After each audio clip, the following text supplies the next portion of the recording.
At a time where businesses are driving purpose and impact, and recent policy decisions have impacted the business landscape, we're going to speak with two leaders that are sharing their thoughts on the future of corporate purpose, diverse leadership, and what the business landscape looks like in 2023.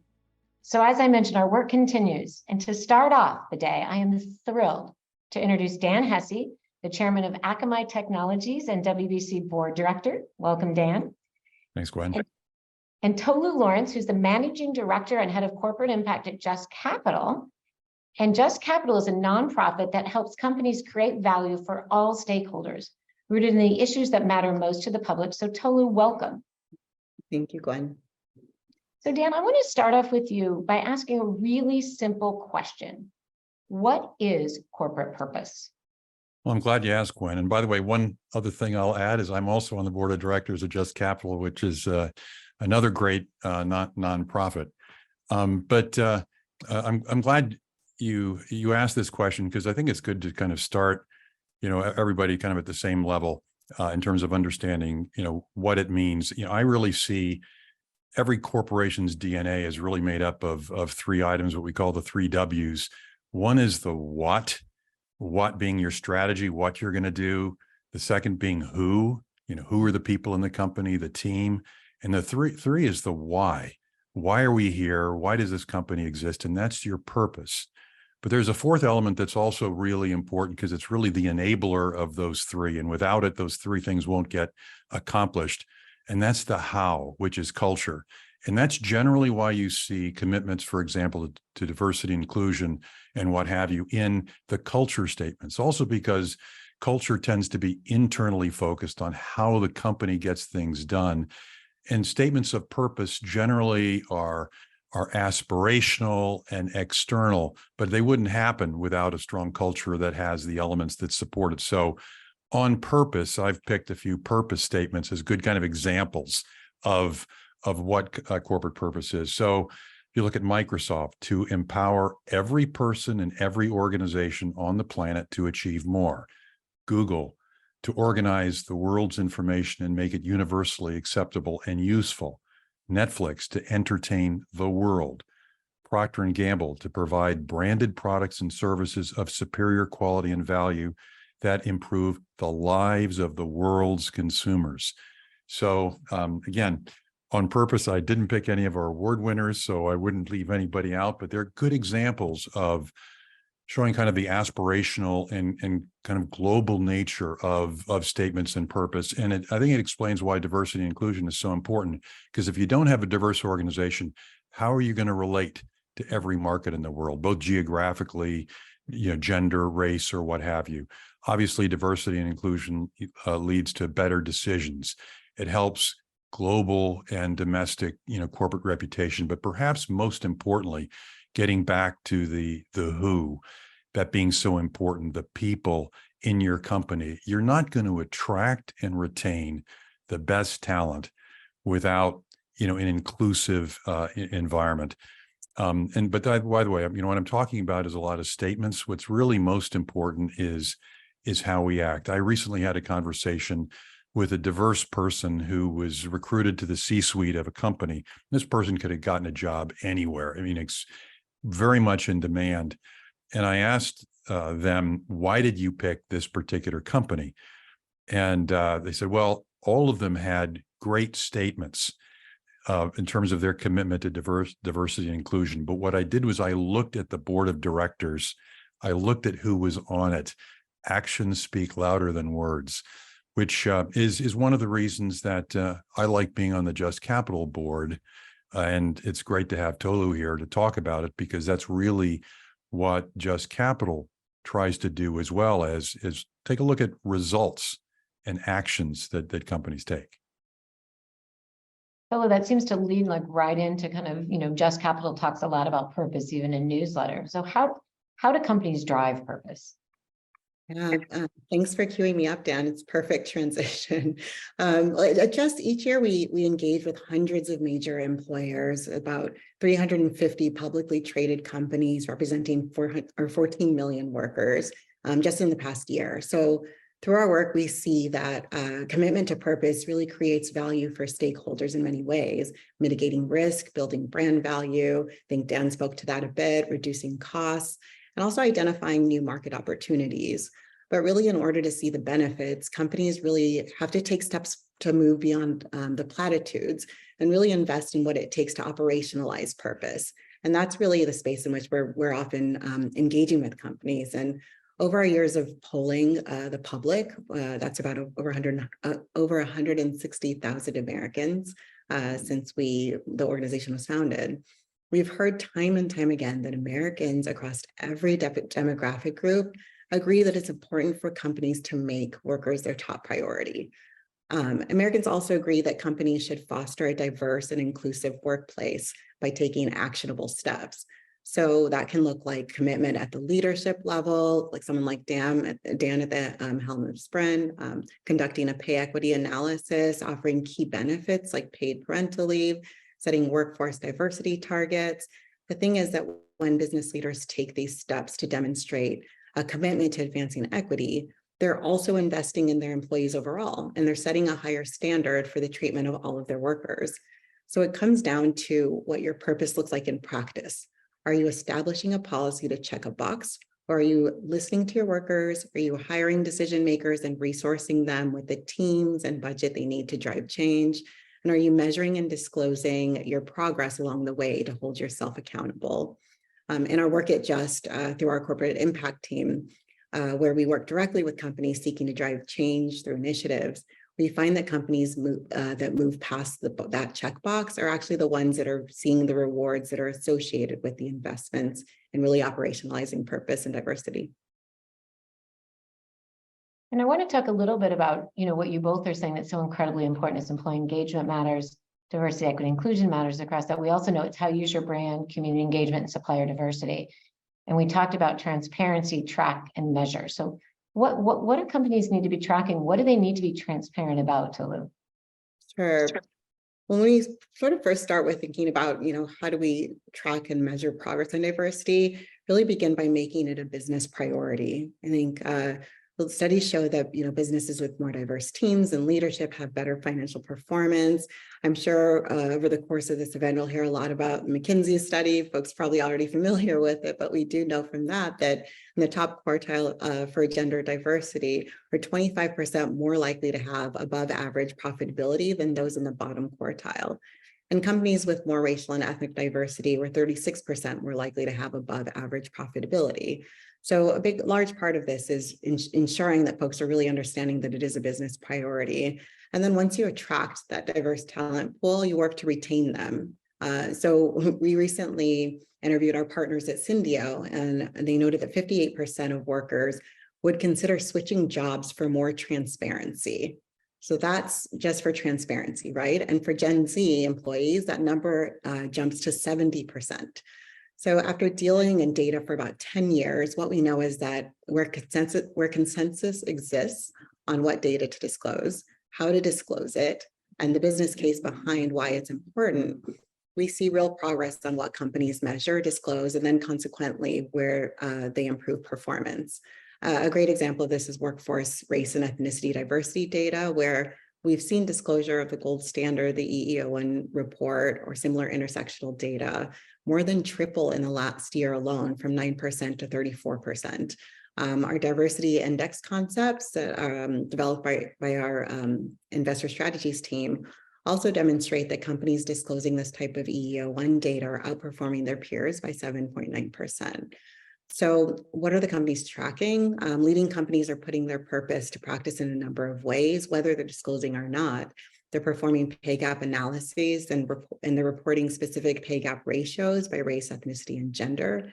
They're disclosing detailed workforce diversity data by race, ethnicity, and gender. They're disclosing specific diversity and opportunity targets by race, ethnicity, and gender, and also board gender diversity targets or data. So that's where you have the situation like Dan just mentioned with the leader who was paying attention, and that made a difference for where they decided to land. And then these companies are also investing in care, providing paid parental leave at or above 12 weeks for both primary and secondary caregivers. They're offering backup dependent care, subsidized childcare, flexible work hours. And so, as we've worked to build out our tools like our Just Jobs scorecard, keep an eye out for it, by the way, we're launching it later this year. We often reflect on the fact that every company really is on its own journey, and we encourage business leaders to lean into that. Your organization's purpose should drive your strategy, and the metrics you're tracking and disclosing should strengthen your ability to remain accountable and deliver for your stakeholders. By the way, what I would add is internally, because there are some actions that companies can take that they're not going to disclose for whatever reason. I'm kind of putting my CEO hat on. People will work on what you spend time on and focus on. So it's what's the real levers inside the company is what's on the agenda. If these issues are on the agenda of the leadership team meetings, they get done. Number two, what you pay people on, what's in the compensation plan. And some of that's externally reported. So for example, at Akamai, the senior leadership team is paid on specific metrics, diversity metrics of ethnicity and gender. And it's not going to make or break them financially, but when you put something in the compensation plan, it's a big sign. This is important. It's important, as important as your financial metrics and other metrics. And number three is you measure and report on it.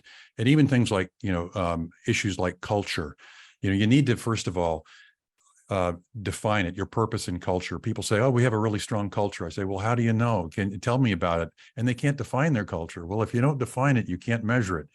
And so some things you have quantitative measures for, and some you use qualitative measures. So at Sprint, we had like the 10 elements of our culture.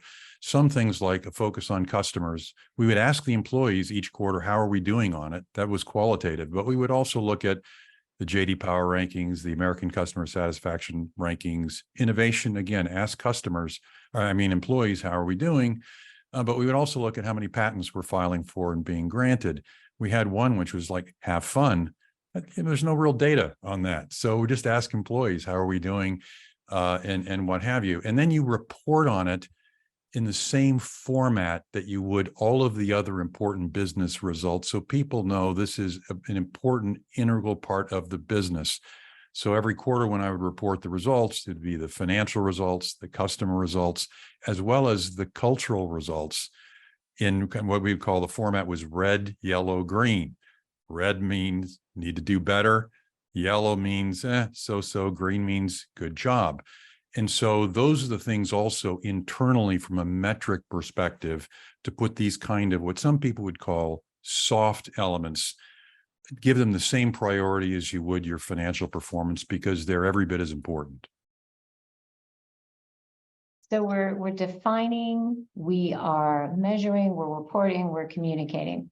We're going to talk over the next couple of days, as you all know, about sort of the CEOs and the companies that are taking the lead. So the title of the Summit's Action for Impact. So I'm going to end a little bit with what are some of the other things a leader, or what does it take, Dan, with your sort of, previous CEO hat, now they're saying boards, what do leaders need to do? Because what we're hearing them say is it's, put your seatbelts on.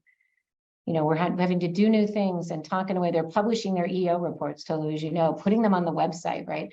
But what do leaders really need to do in order to kind of, be true to this and be continuing to build the momentum to both attract, retain, keep talent, and drive business performance? Well, I'll be a little redundant here. And that is, I think, number one is, leaders just need to articulate, define, whether it's, and different companies will choose different things, but purpose, culture, mission, values, measure it. And, whether it's surveys or hard data. One thing I will say is that, what I have found is, again, this all comes down to be successful, you need employee engagement around these issues. One measure that I have found the most valuable by far is what we call the Employee Net Promoter Score. And the question is, and it's in almost all employee engagement surveys, would I recommend this as a place to work for my friends and family? And then you can cut the data in almost any way, by gender, by race, by age, by geography, by organization, and really focus on improving those. The other is external reporting. That's a good debate discussion to have at the board level because there's pluses and minuses to it, as well as, unfortunately now, the language around some of what we're discussing is being misinterpreted and misused. So, for example, we renamed the Nom and Gov committee at Akamai to the ESG committee, but now ESG, unfortunately, there's lingo around ESG. It's become misunderstood, even because it's such a broad topic. So I think companies and boards, and what I'm finding is, even with everything that's happened with the Supreme Court and everything else, I'm seeing the same commitment because it's a business imperative, as I've described, but companies may have to choose how they talk about it internally and externally differently to be a little bit more succinct and clear and not be painted what we'll call the wrong brush. Language matters, right? Tolu. I was going to say, I think that that's exactly right. And that's the line they're walking, is really how can we be disclosive enough to ensure that we really are representing what's here for workers, what's here for customers, what we're doing, in the world, in alignment with what our stakeholders are really looking for from us, while also being careful not to step into a space that, where things can get a little bit trickier, where you might end up, having to navigate a bit of a tightrope. And so I think companies or leaders are really definitely navigating that space right now. And when it comes to really honing in on where they should be focused, we, similar to Dan, we really focus or recommend that companies start with assessments. I think Dan often says that you manage what you measure, I believe, something along those lines, and being able to really have a sense of what's happening within your workforce, staying in constant dialogue with your greatest value creators, to really answer the hard questions. At Just Capital, one of the questions that we pose to our worker financial wellness initiative is, do you actually really know if or which of your workers are getting by and getting ahead? And the answer to that question is not always yes. And so really, getting your arms around what's actually going on within your workforce, how that could potentially affect your business is really important. And we find that starting there is a really powerful place to then start to understand what your stakeholders expect of you and what they're looking for from you as a business. And then, moving to really come up with an action plan and start to deliver on that. And I just wanted to share, there's a quote, Zainab Tan, who's a co-founder of the Good Jobs Institute, who's another one of Just Capital's partners. And it's a great statement, which is that investing in workers isn't about being nice. You're doing this because this is how you win with customers. This is how you win as a business. And I think that's a really just sort of captures at the end of the day how important it is to really have your finger on the pulse of what's happening within your organization. And I'll add some quick data to that, or at least what Just Capital does is one of the benefits that Just Capital brings to CEOs in the business world is they show objectively that the companies that do focus on their workers, that focus on equality and worker pay, outperform companies that don't in terms of total shareholder return. So that helps diffuse a lot of the pushback, so that companies that understand this is important to running a successful company, they have the proof, the data that shows that the Just 100 companies outperform the other companies in terms of shareholder return. Absolutely. And it's the alignment, the value commitment for impact is a part of return. It's not something separate to talk about. Well, this is a great way to kick off day one of these 2 days of what we're talking about, which is how we're driving action for impact. So Dan and Tolu, thank you so much for today. Thank you so much for being great partners, great board members, and really setting the stage. Thank you to the audience, and we look forward to hearing from some of our CEO Gender Equity and Diversity Award winners shortly. Thank you all.